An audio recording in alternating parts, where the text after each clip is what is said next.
Bom dia, boa tarde, boa noite, sejam bem-vindos a mais um vídeo aqui no canal. O meu nome é Abner e nesse vídeo a gente vai continuar a leitura da Bíblia. Hoje iniciaremos é, é, um, o capítulo Efésios, capítulo 6. Leremos Efésios capítulo 6. Aí eu não sei se é carta aos Efésios ou é Efésios apenas. Deixa eu só conferir aqui.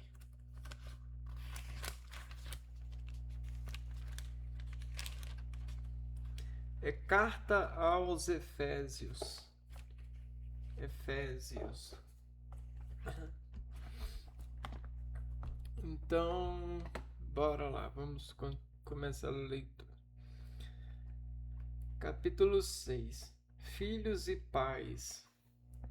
Filhos, obedecei a vossos pais no Senhor, pois isto é de justiça. Honra teu pai e tua mãe. Este é o primeiro mandamento que vem acompanhado de uma promessa, a fim de que sejas feliz e tenha longa vida sobre a terra.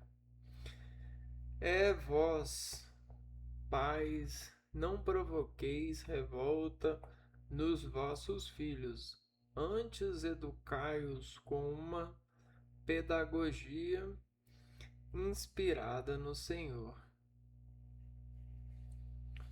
Escravos e senhores, escravos, obedecei aos vossos senhores deste mundo como o próprio Cristo, com temor e grande respeito e de coração sincero, não como quem serve somente sob o olhar de seu Senhor, buscando agradar a seres humanos, mas como escravos de Cristo, fazendo de coração a vontade de Deus. Servi de bom grado como se estivesseis servindo ao Senhor e não a simples homens, sabendo que cada um seja escravo ou livre, receberá do Senhor a paga pelo bem que tiver feito. E vós, senhores, fazei o mesmo para com os escravos. Deixai de lado as ameaças, sabendo que o Senhor, Senhor deles e vosso, está nos céus, e não faz acepção de pessoas. A luta contra o mal. Enfim, fortalecei-vos no Senhor, no poder de sua força. Revesti-vos de armadura de Deus para que possais resistir às ciladas do diabo. Pois a nossa luta não é contra o sangue e a carne, mas contra os principados, as potestades, os dominadores deste mundo tenebroso, os espíritos malignos espalhados pelo espaço. Dominadores deste mundo tenebroso. Por isso, protegei-vos com a armadura de Deus, a fim de que possais resistir no dia mau, e assim, empregado todos os meios, continueis firmes. Ficai, pois, de prontidão, tendo a verdade como cinturão, a justiça como couraça, e os pés calçados com o zelo em anunciar a boa nova da paz. Em todas as circunstâncias, empunhai o escudo da fé, com o qual podereis apagar todas as flechas incendiadas do maligno. Enfim, ponde o capacete da salvação e empunhai a espada do Espírito, que é a palavra de Deus. Com toda sorte de preces e súplicas, orai constantemente no Espírito. Prestai vigilante atenção neste ponto, intercedendo por todos os santos.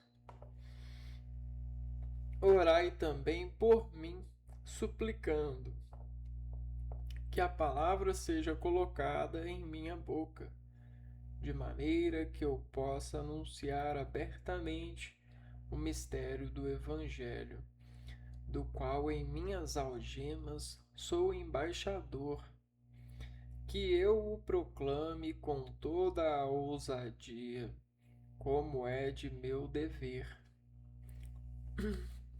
Saudação final. Desejo que vós também saibais qual é a minha situação e o que ando fazendo. Tíquico, o irmão amado e ministro fiel no Senhor, vos informará de tudo. Eu vos envio expressamente para vos dar nossas notícias e reconfortar vossos corações. Para os irmãos, paz, amor e fé da parte de Deus Pai e nosso Senhor Jesus Cristo. Que a graça esteja com todos os que amam nosso Senhor Jesus Cristo imperecivelmente.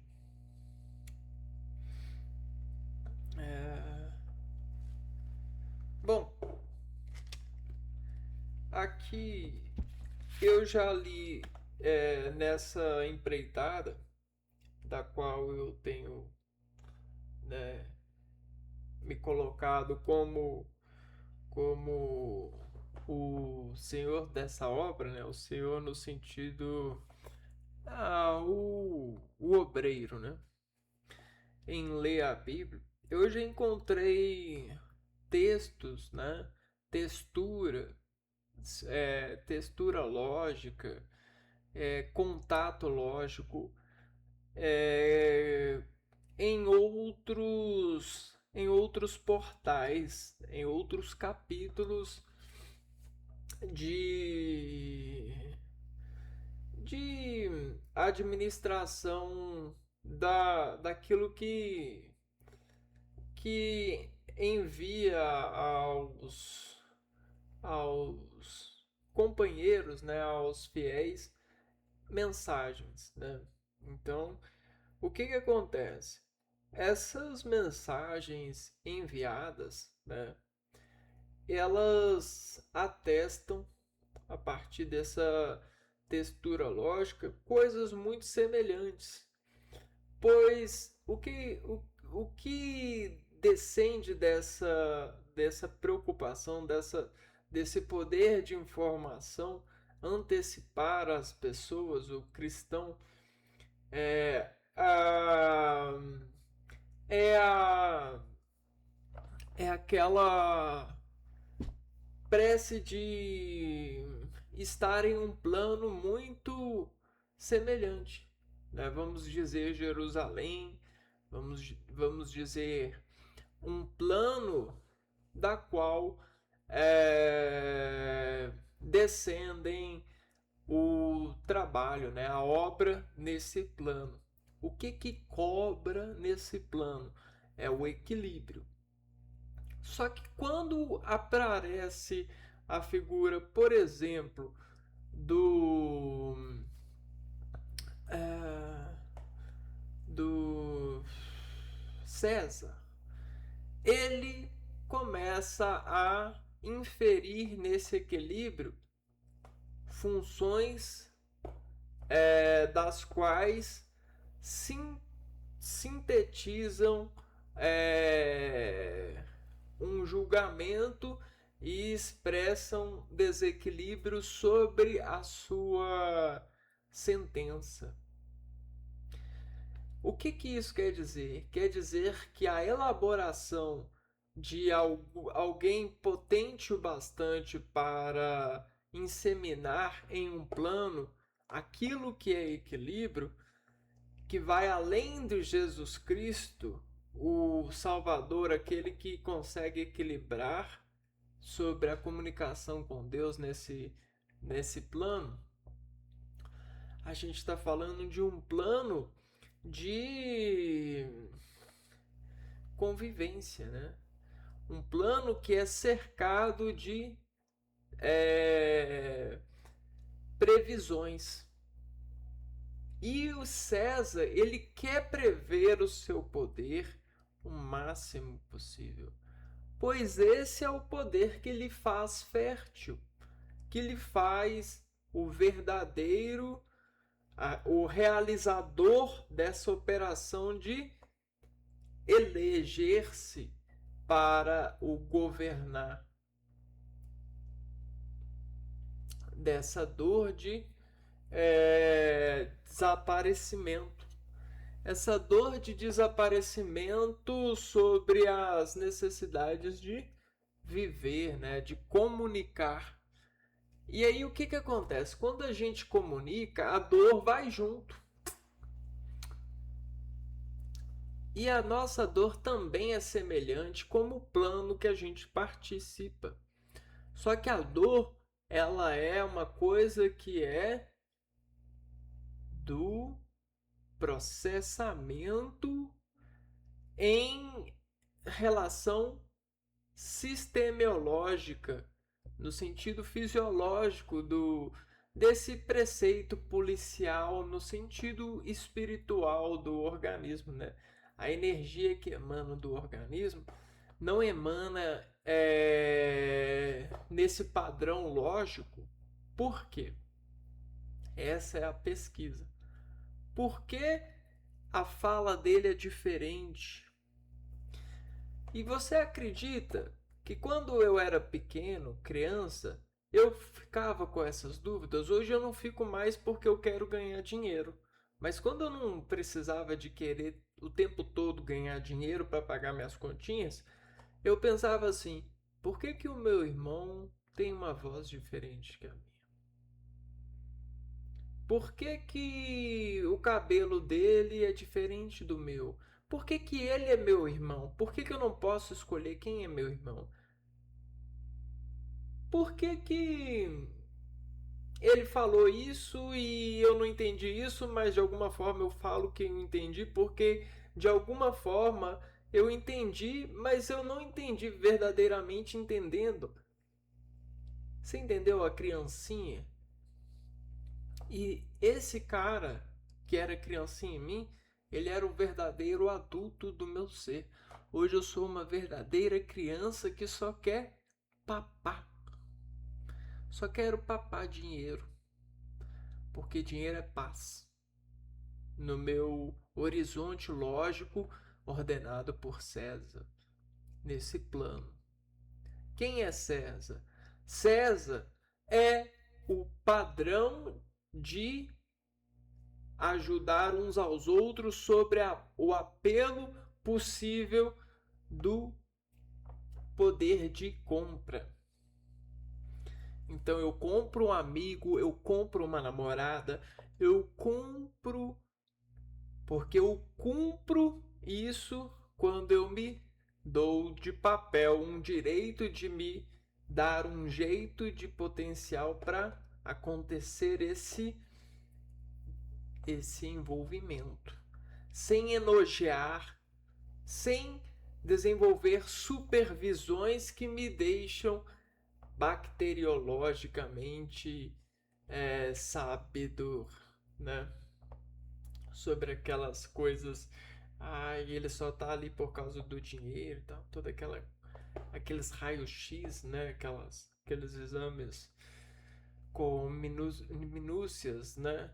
Então eu dou um basta nisso e me coloco, né? Me visto para ser feliz ao lado dos infiéis, que se fazem fiéis pelo dinheiro que podem aplicar nesse sistema de equilíbrio sobre o dinheiro que o plano pede para você ter.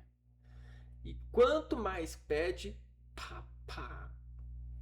paz, né? Criancinha nós somos. Agora, quando eu era criança, eu era um adulto. Porque eu pensava de uma maneira que verdadeiramente alguém que quer entender deve pensar. Eu pensava sem propósito financeiro ou famoseiro. Eu pensava com o propósito de solução. E eu pensava a partir da solução do entendimento. Né? Por que eu não posso? Por que a minha voz é diferente? Por que, que as coisas vêm dessa diferenciação? E aí a gente vai captando, a gente vai orquestrando esses movimentos que nos diferenciam, esses trabalhos com as massas de energia que nós manobramos em nós a partir dos investimentos orgânicos. E geramos potencial orgânico pelos trabalhos orgânicos que almejamos, fazemos, sem tender a pecado, atendendo a nós e a nossa adulteração, que é da criança produzir. Porque um adulto, ele vira uma criança presa. Ele não tem poder de adulterar. O adulto, ele é adulterado pelo patrão. E o patrão, ele precisa de gastar tanto dinheiro para adulterar a criança, o escravo que ali está, que ele às vezes pensa muito antes de fazer, de dar esse luxo, né?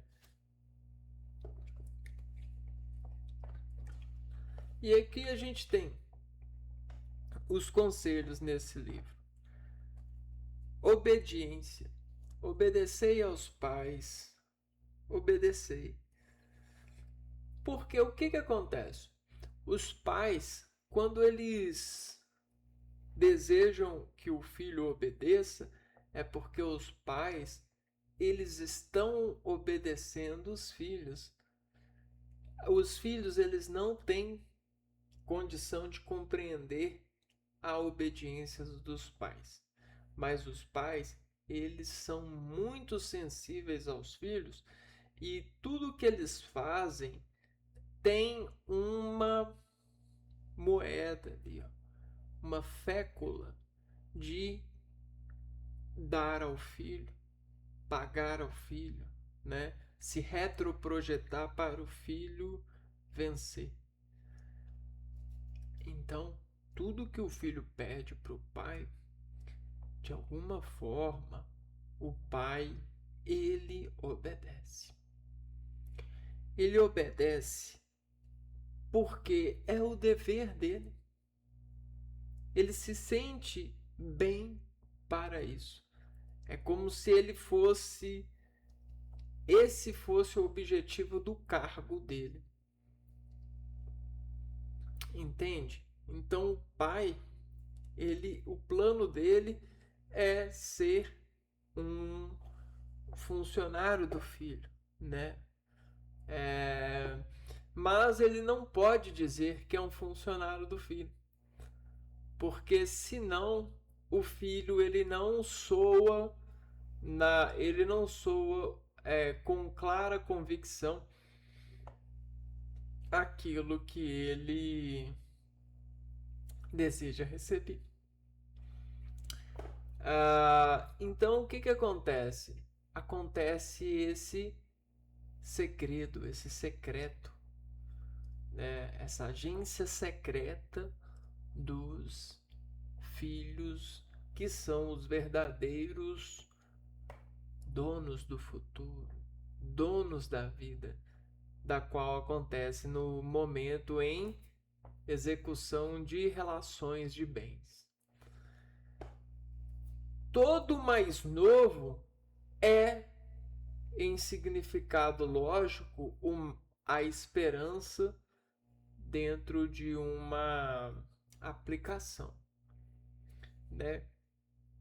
E aí o que acontece? Quando fala para nós obedecermos, é porque existe uma fonte de realizações que zela pelo equilíbrio do bem que a obediência constrói, né? É uma confiança que consegue vencer qualquer dúvida, qualquer queda. Quando você consegue confiar em alguém, cara, isso é nascer de novo. A confiança é algo tão bom, mas tão bom que a gente dorme ao lado dela. Se existe alguém nessa vida em que você pode confiar, né, se sinta grato por isso. Sinceramente, porque muitas pessoas, eu digo muitas, mas muitas no sentido mais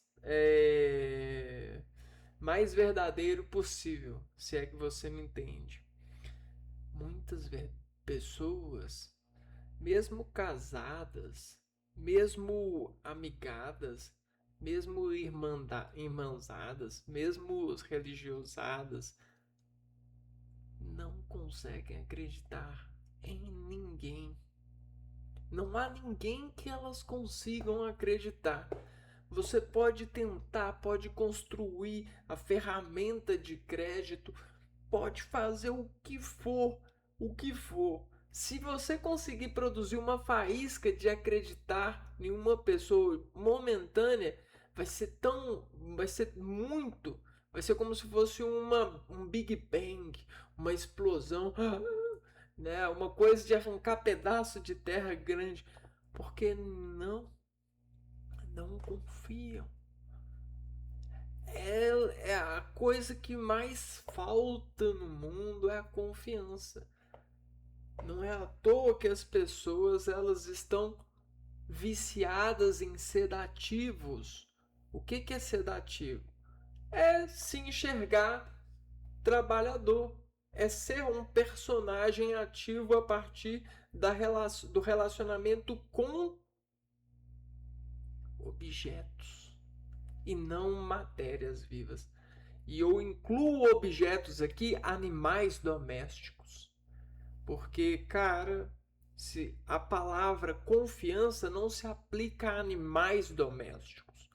E eu sinto muito, palavras humanas não são para animais. Quando você conta alguma coisa a humano, você tem que segregar animais não humanos. Senão você está confundindo.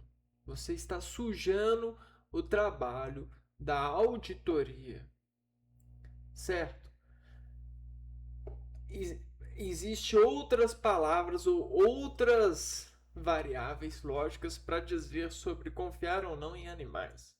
Animais domésticos, esses animais talvez escravos de nós. Entre aspas.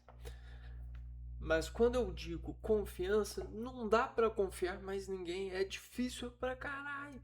Se você tem alguém que você confia, se sinta grato nesse momento, mas grato como se fosse uma das pessoas mais ricas no mundo. Porque o dinheiro, o dinheiro, no sentido assim, lógico, né? Para você pagar confiança, é só com a vida. Não tem dinheiro, não tem papel que o pague além da vida.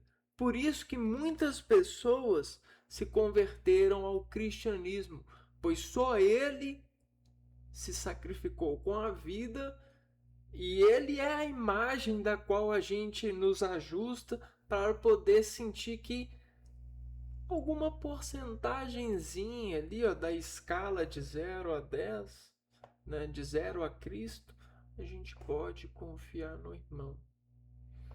Graças a Jesus Cristo, que completa para mim, porque eu não confio. Eu não confio em você. Se em algum momento eu mostrar confiança, é graças a Jesus Cristo. Ele completa para mim a confiança que falta. Porque nesse nosso mundo é muito caro. É caro, sabe por quê? Sabe por que é caro? Porque você tem a ilusão de sacrificar. Você acha, né? Você é convidado pela contaminação a achar que só você tem o sangue sagrado.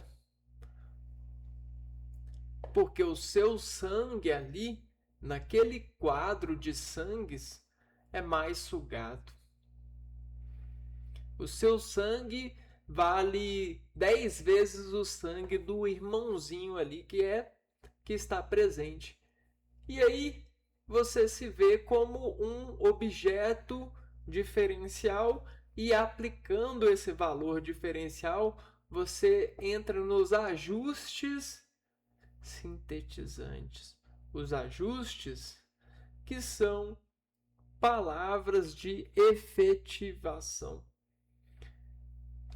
E aí a gente entra na falta de confiança.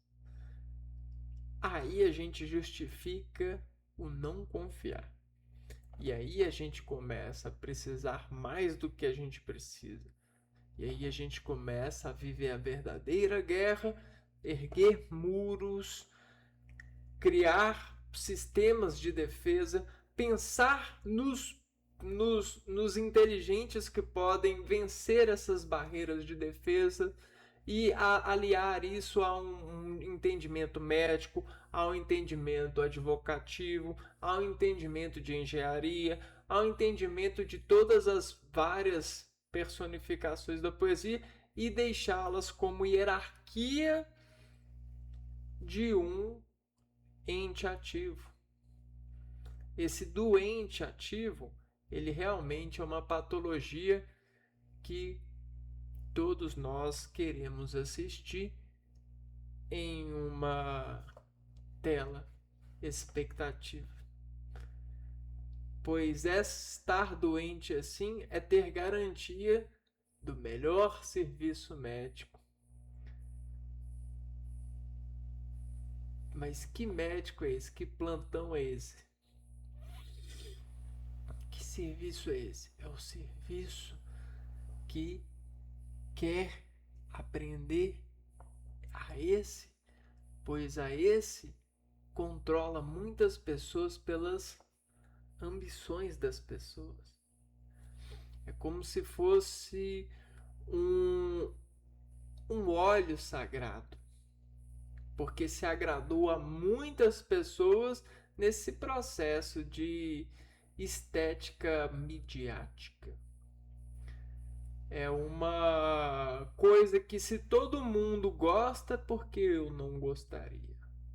É muito valioso, é um óleo sagrado. Só que isso é só no mundo do construtor de oleosidades perfumativas. A verdade é que todo sangue ele é e deve obedecer ao seu Pai. E quem é o Pai de todos nós? Não é Deus? E Jesus Cristo, ele está aqui para nos ajudar a confiar em Deus, pois Deus escreve no mundo com os seus filhos. Os seus filhos são as suas movimentações no mundo.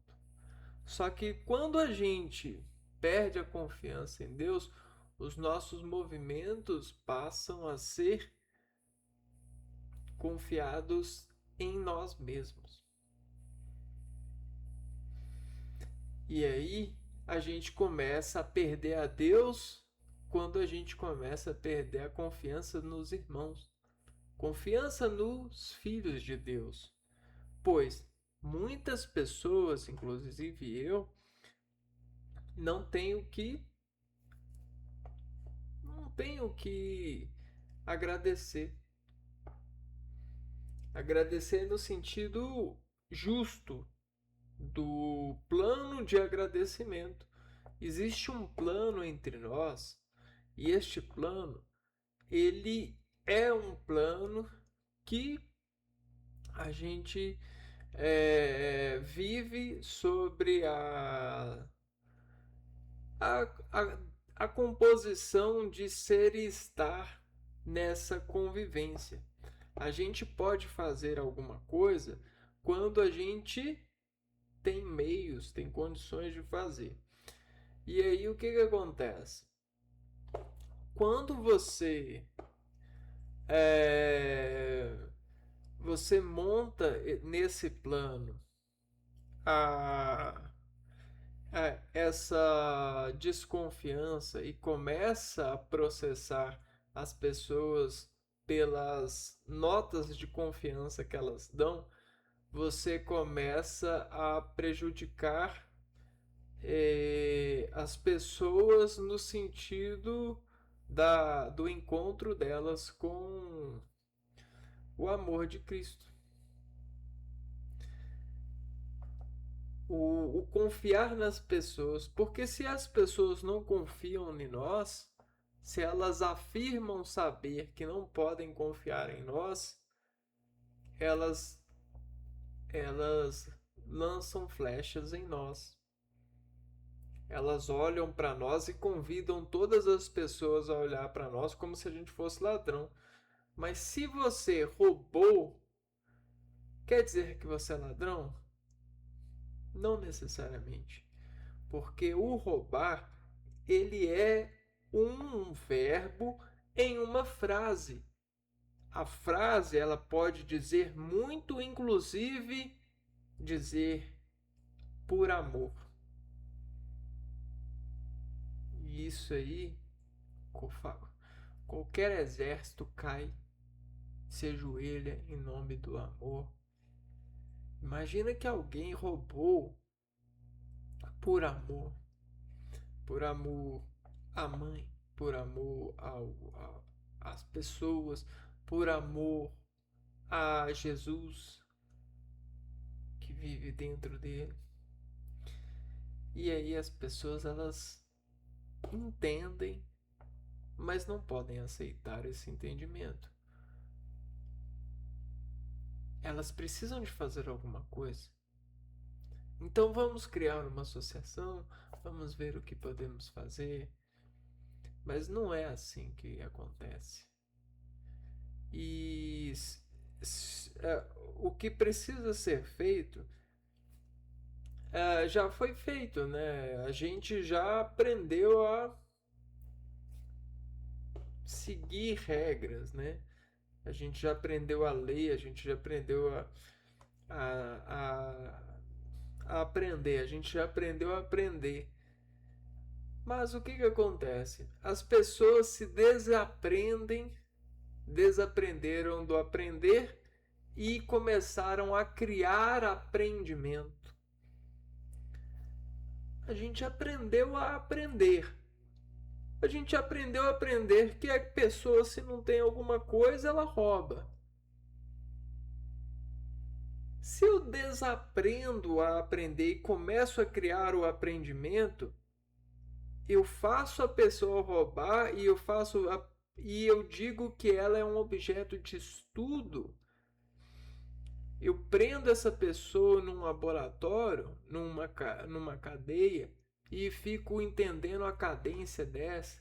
dela, a decadência dela por ser pego, por ter roubado, sendo que a culpa é nossa, porque a pessoa não tem o que ela precisava ter e desenvolveu essa necessidade. A culpa é da cidade. A culpa é da vida que vive nessa cidade. A culpa jamais vai ser do ladrão. E eu o defendo. Porque quem quer roubar, me diz, quem quer roubar? Quem quer chegar para os amigos, para a família, para si mesmo, olhar no espelho e falar assim, ó, eu tenho isso aqui porque eu roubei. Olha, se você falar que é o dono de loja, eu até entendo, porque existe um grupo de lojas que já conseguiram antídoto para essa alienação entre nós. E eu estou falando sério. Agora, veja bem, se a sociedade ela obedece os pais, obedece as crianças, se os escravos obedecem aos seus patrões, nesse sentido, escravos são as pessoas que estão elevadas a uma função. E não é o escravo da qual a mediatização e todo o contexto histórico de dissertar sobre essa palavra escravo, escravocrata, escravidão, lhe infere, né, em subtraindo esse sentido ativo, aí você vai fugir da frase e do sentido lógico. Mas escravo é o quê? É quando você tem 10 dedos, mas o seu dedo, ele virou ele ficou preso aqui, ó. Poxa, sua mão é escrava desse objeto. Sua mão virou escrava desse lápis, dessa caneta. Isso é escravidão. Você está entendendo? Escravidão é isso. Quando aquilo que tinha várias posições encontrou uma posição. Escravos, obedeçam os seus patrões. Servidores, obedeçam os seus serviços. Entendeu o que é escravo? Então, se você obedece o seu patrão salvará na hora do julgamento final. O julgamento representa a justiça sobre nós, sobre o mundo, pois existe um conhecimento que é muito além do que aquele que é julgado, se o seu filho poderá fazer um curso de medicina ou não.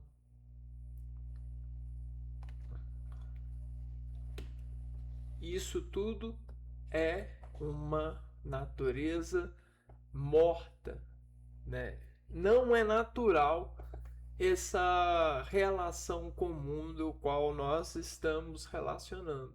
Não é natural esses carros e essas pessoas encarradas. Não é natural esses bancos e essas pessoas bancaradas. Não é natural essas lojas e as pessoas enjauladas. Isso não é natural. Existe um sacrifício tremendo, uma escravidão tremenda de nós aprendendo a conviver com isso. E existe uma alienação tamanha perversa que faz as mães e os pais desobedecerem aos seus filhos, os colocando como inferiores,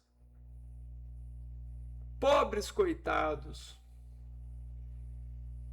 culpados, sendo que não são. E se você fala que seu filho é culpado, sabe o que você fala também? Você fala o seguinte: que você é culpado, que o ladrão é culpado, né? Dentro da analogia, que o padrão é culpado, que o ladrão ele é culpado de roubar. É ele que é o culpado. O ladrão é o culpado, gente. O ladrão é o culpado. É ele que viveu, que chegou naquela decisão. É ele que decidiu isso. Não foi o. Ele não vive em nenhuma cidade. Ele não tá preso, né? Ele não é escravo de um sistema, de uma política, de um município, de sei lá o que. Ele não. Ah, mas todos nós somos. Então é por isso mesmo, se todos nós somos, é exatamente por isso que não deve ser diferente. Para a pessoa existe um problema, não era para ela querer roubar, precisar roubar. Porque todos nós somos. E por que é difícil você entender isso? Porque porque vocês estão drogados, estão viciados nessa desobediência. E vocês desobedecem a si mesmo, bebendo, fumando, se apoderando, roubando. E vocês roubam. Roubam no sentido da da inteligência fundamentada nesse padrão de lojas de roubo, nessas conexões. Vocês roubam amizade para poder colher de amigo.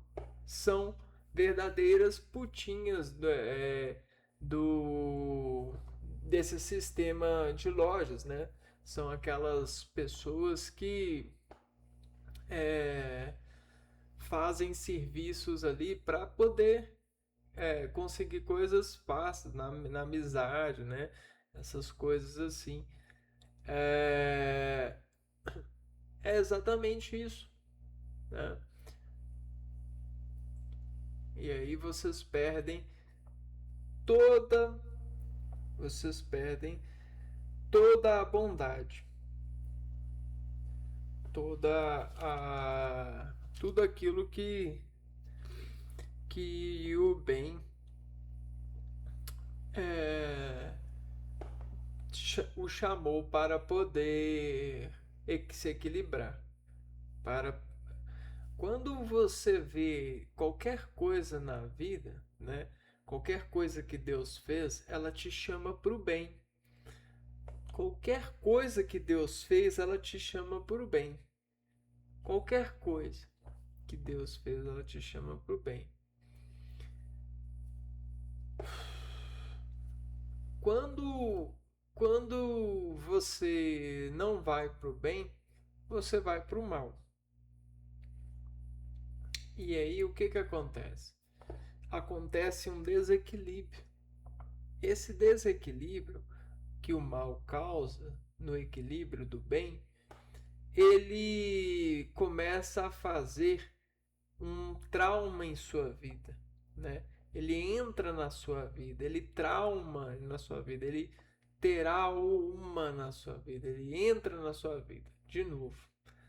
O medo, quando ele traumatiza você, quando ele entra na sua vida, ele escurece o bem. Ele não te dá coragem, ele te deixa é, sem vida, né? E tudo aquilo que você é, poderia viver dentro desse trauma, ele ele faz você às vezes tomar decisões no escuro, né? Porque você está em trauma, né? E aí o trauma, ele faz com que as pessoas, de certa forma, ajam no impulso. Você pode olhar, nos dias atuais existe muitas pessoas com transtorno de impulso. O que é o impulso? É o trauma que a pessoa viveu, é o medo que ela sente, que ela faz as coisas no impulso. Então, ela olha para a pessoa e desvia o olhar. Porque ela tem um trauma de, sei lá, tipo, olhar no olho da pessoa. Ela tem um trauma de homens, ela tem um trauma de, sei lá. Existem vários traumas e vários.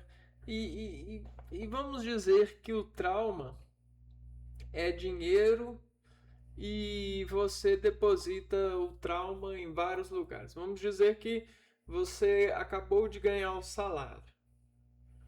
Aí você vai no shopping, entra numa loja e começa a conversar com a pessoa e a pessoa ela em um módulo de Fausto, né? Ela convence você a gastar todo o seu dinheiro em uma coisa que você não precisava. E aí todo o dinheiro que você tinha, você gastou numa coisa que você não precisava, mas a pessoa fez você acreditar que você precisava. Oi, bem-vindo ao trauma. Você entrou em uma loja, a sua alma entrou em uma loja e alguém configurou sua alma naquele momento de inspiração logística, te elogiando com a sentimentalização exportada pela loja, que lhe fez ser carregada com a impressão de ser aquele elogio momentaneamente, uma imagem elogiativa que vai decaindo por conta da fonte, da tomada que lhe dava essa descarga de elogio. Só que você não é uma pessoa que tem muito dinheiro. Você vai ter que trabalhar o outro mês inteiro para poder juntar. Só que aquele dinheiro que você recebeu, você precisaria dele para te inspirar, para te ensinar, para obediência a esse dinheiro, no sentido da materialização do seu esforço. Mas você gastou e você vai colocar a culpa no ladrão. Mas quem roubou? A culpa é de quem? E você vai falar que todas as lojas são feiticeiras. E aí você nunca mais vai na loja. Você nunca mais vai acreditar em alguma loja. Mas de certa forma, é. Só que a loja, ela tem todo o amor e todo o ódio de você. Todo o amor e todo o ódio. E a loja, às vezes, ela é você. Certo? Bom, o que isso quer dizer? Quer dizer que toda essa luta contra o mal, essa realidade que nós continuamos vivendo, mesmo há muitos anos atrás, é por causa desse conhecimento que faz as pessoas reagirem nas instruções que vão sendo coincidentes, né? Nós vamos instruindo a realidade. E às vezes o ladrão, ele, ele dentro de uma associação, ele está ali como um empregado para notícias no próximo dia. Você consegue entender que existe a imprensa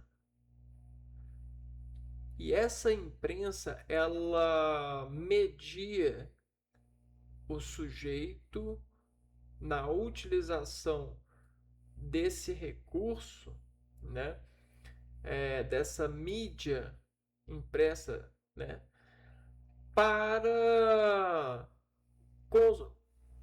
para brincar de pensador, para voltar no tempo de adulto ou necessariamente criança, porque a criança é a verdadeira adulta.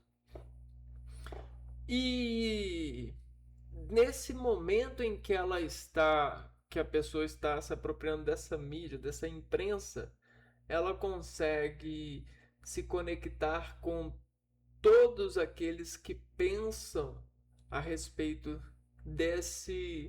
dessa pá de posições, né, de implementações lógicas, né? Então, isso é a imprensa. Ela é uma pá de poeira lógica. É a poeira cósmica, no sentido da sua da sua posição no espaço-tempo dessa notícia, dessa hora, dessa empresa de orações.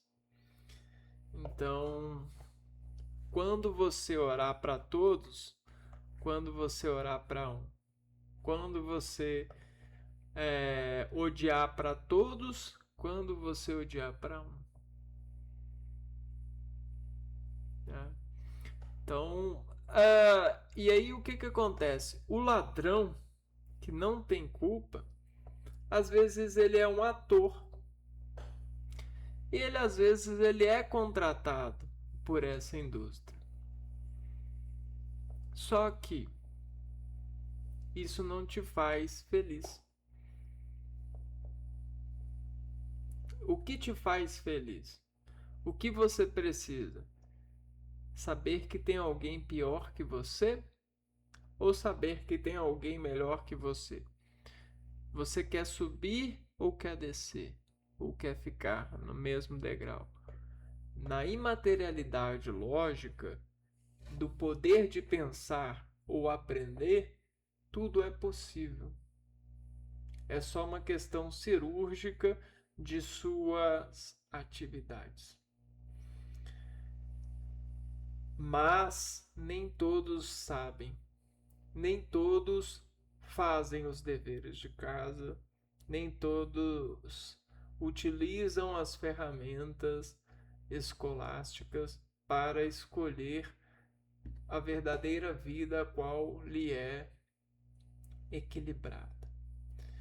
E essa é a nossa função de dever de casa, é fazer o equilíbrio acontecer, custe o que custar. Essa é a luta contra o mal. Porque o ser humano, ele tem muito ser humano, tem muita equipe de mal com a outra. O mal tá por aí e de uma hora ou outra ele pode te contaminar. E o mal, ele é esse desequilíbrio, né? Causado pelos desejos de não reconhecer o equilíbrio como uma fonte de justiça, como um objetivo comum a todos. E quando as pessoas não reconhecem esse equilíbrio, elas lutam. E a luta delas é mal. É a indecisão. É quando elas não decidiram se sim ou se não, elas estão na luta. Então eu convido você a sair da luta e escolher. Escolher um lado, o lado do bem. A gente nunca sabe o que é bem, mas quando a gente coloca esse adjetivo generalizado, a gente espera o maior bem possível. E quando a gente fala no maior bem possível, a gente fala em figuração de Jesus Cristo, pois confiar em alguém é dar a vida por esse alguém. E aí, você confia em alguém? Você consegue falar, dar a vida para alguém, falar com alguém? Tem alguém que você confia, né? Confia no sentido verdadeiro? Se tem, cara, seja grato por isso e lute por isso, né? Acredite nisso, pois a tendência da nossa sociedade nesse modelo de vida a qual a atualidade tecnológica fornece, e não por culpa da tecnologia, mas por culpa dos usuários da tecnologia que ofendem a tecnologia. Eu digo, os usuários da tecnologia ofendem a tecnologia. Eles não a usam para o bem. Se usassem para o bem, nós já estaríamos todos bem, graças à tecnologia. Mas não estamos.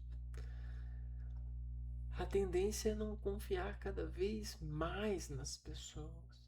É menos casamento, é casamento que dura pouco, é menos festas, é mais mais paranoias, mais traumas, é isso que eu vejo aqui da minha fonte lógica de pensamento sobre a suspensão de um efeito a partir do tempo. É desanimador. É desanimador porque imagina só, se você tem alguém que você pode confiar e que você casou com esse alguém, você não vê que isso influencia as pessoas a, a conseguirem alguém para confiar, a serem confiantes. E a confiança, ela não é amor, ela não morre por você. E isso não é um pai pelo filho, isso não é Deus por nós, isso não é graças, né? Sinal de graças. A fruta, o boi, o cordeiro de Deus que tira nosso pecado. Então, agora, quanto mais a gente tem desconfiança no mundo, mais a gente vai encontrar esses cadáveres por aí,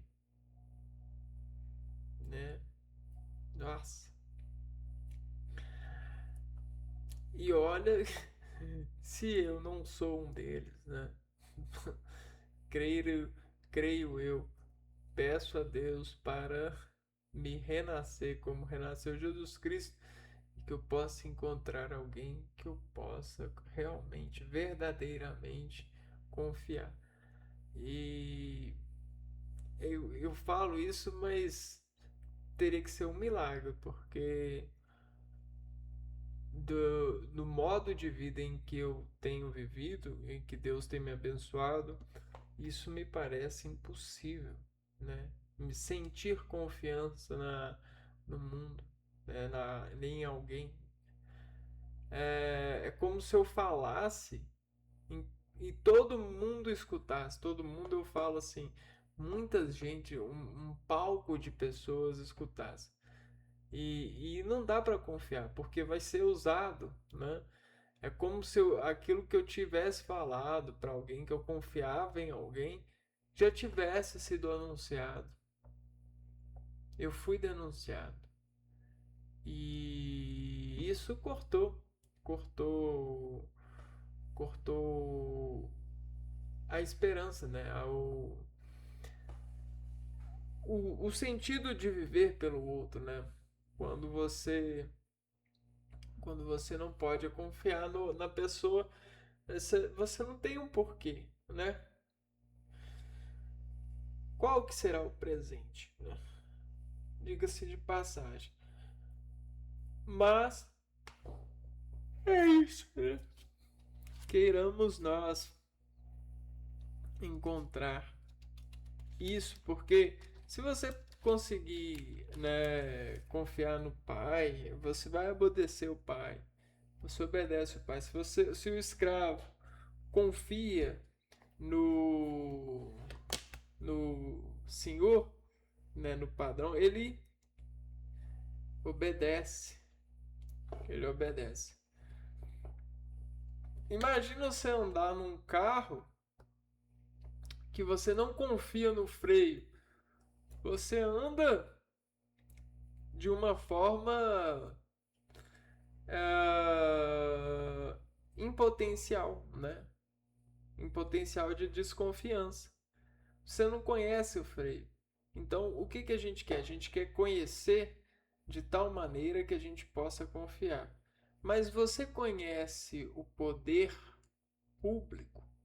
Você conhece o poder, né? O poder de Deus? Você conhece o poder federal? O poder você conhece? No nosso país, e eu acho que em muitos países, as pessoas elas não conhecem, elas são obrigadas a estudar, mas elas não aprendem a estudar. Eu fui aprender a estudar com mais de 27 anos. Só nos meus 27. É claro que tem muitas pessoas que conseguem aprender a estudar antes, mas eu diria que no Brasil as pessoas elas conseguem, poucas pessoas conseguem com 15 anos. Aí eu acho que dificilmente as pessoas conseguem. É isso que eu tô querendo dizer. A tecnologia ela ajuda as pessoas a aprender a estudar, mas o irmão não, né? A mídia não, as agências de dinheiro, influências não. E tem alguma coisa errada, tá faltando graça na vida dessas pessoas. Ou tá faltando a confiança nas outras pessoas. Você não quer que seu irmão aprenda? Por que, que você estimula ele a não estudar? Quando você deveria estar estudando com ele. E por que, que você tem esse jeito de estudar? Por que, que você quer chamar mais pessoas para o estudo? Por que, que você não cria um estúdio de, de,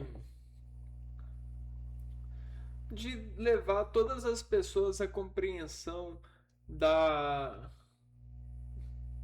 de uma maneira é, legal, né? Positiva, de é, entender sobre a confiança, por exemplo, né? Por que devemos confiar umas nas outras? Aula de confiança. É, e aí, nossa, vencer esses traumas que hoje são muito manifestantes entre nós, né? Muitas pessoas traumatizadas por aí e por aqui, né? Então a gente precisa de melhorar, principalmente essas coisas que a gente faz com a tecnologia. Tecnologia ela é uma ferramenta e ela não está sendo bem utilizada, né? Eu espero que vocês entendam como que o cérebro funciona e consigam encontrar formas de unir os cérebros em uma busca por confiança e não uma busca por reconhecimento facial de alguém que não pode ser confiado pela disposição de atacar. Não. Não cria essa relatividade, porque isso vai incorporar em você, isso vai fazer você nascer o anti-herói. Né? E aí, às vezes, de uma hora para outra, todo mundo vira o jogo. Passa a não confiar por causa da sua contracena. Né? Não queira essa contracena, não queira esse César. Faça o seguinte: consiga reunir os cérebros e os conectar como um maestro busca conectar os cérebros em consonância, na relação de um concerto cerebelar, né? Cada um com a sua opinião ali. Só que olha só como que a gente pode fazer. A gente pode colocar cada opinião cerebelar no céu. E de uma forma ou de outra, quando elas estiverem juntas, elas vão lutar pela harmonia do conjunto até elas encontrarem o objetivo, que é a confiança. Como podemos confiar? A gente só vai confiar nas pessoas quando a gente estiver num grupo de alcoólatras anônimos. Porra, nós somos mortos. Todos nós morremos, né? Vamos dizer assim.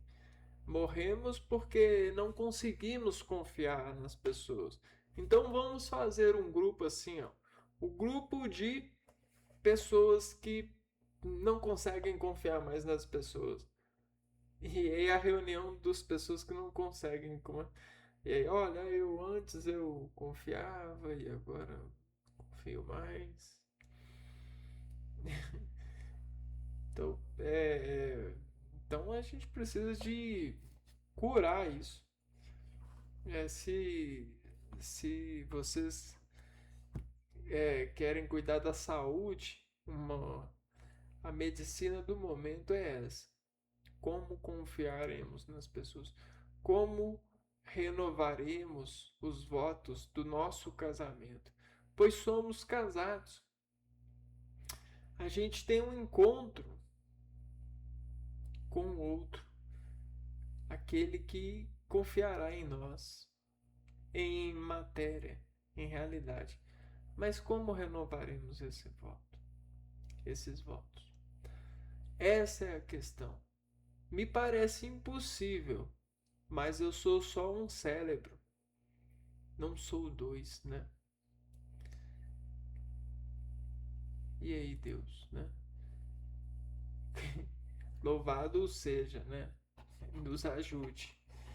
Precisamos da ajuda, inclusive dos irmãos, pois eu não consigo confiar no mundo de desigualdades salariais e das pessoas se convencendo de que são felizes, pois possuem poderes de compras e andam de carro para lá e para colar, achando que estão sedadas, né, analgesadas, mas daqui a pouco tudo que tem ainda é pouco e precisa de mais ainda. E quanto mais, melhor. Eu não consigo.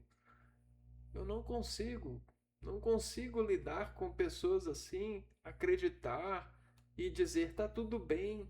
Eu não consigo, isso é cruel. Muitas pessoas são como eu e realmente encontram no diagnóstico fobia social, mas não é fobia social, é, é tristeza mesmo, é tristeza social. Fobia social é um nome aí de gente que quer ganhar dinheiro dando diagnóstico. É tristeza, porra. Eu sou triste socialmente falando. Eu vou para as pessoas fingem que estão felizes, mas não estão felizes e é tudo uma cena, uma extravasação de cena, é uma hemorragia ali, é uma infecção ali, é um parasitismo ali,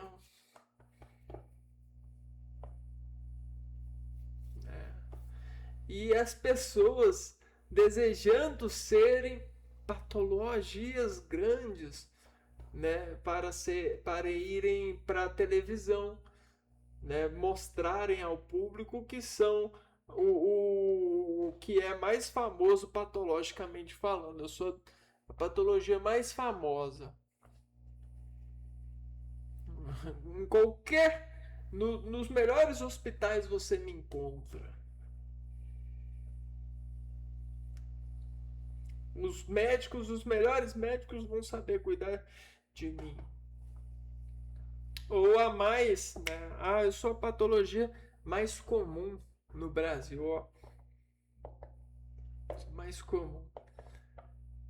E aí o que que acontece? É uma reação controlada.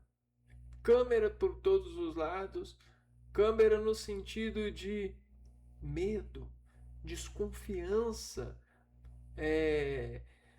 dinheiro para eu viver. Dei-me dinheiro, só com dinheiro eu serei vivo.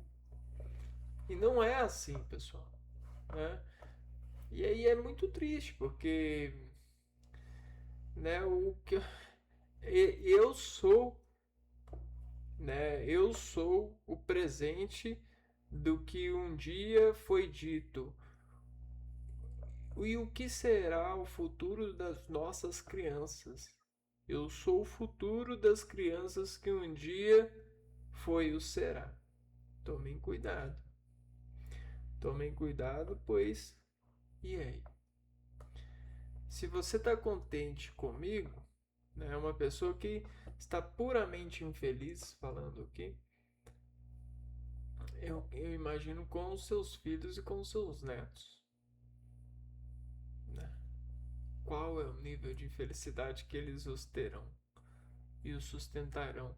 E se o falarão, se terão voz para falar. Né? Se a voz deles não vão se suicidarem por ali ou por acolá. Né? Eu vou ficando por aqui. Quem é amigo avisa. Quem é amigo avisa, né? Amigo avisa. Não diga que eu não avisei, né? Brincadeiras à parte, eu vou ficando por aqui. A gente se vê no próximo vídeo. Um abraço para vocês e fui!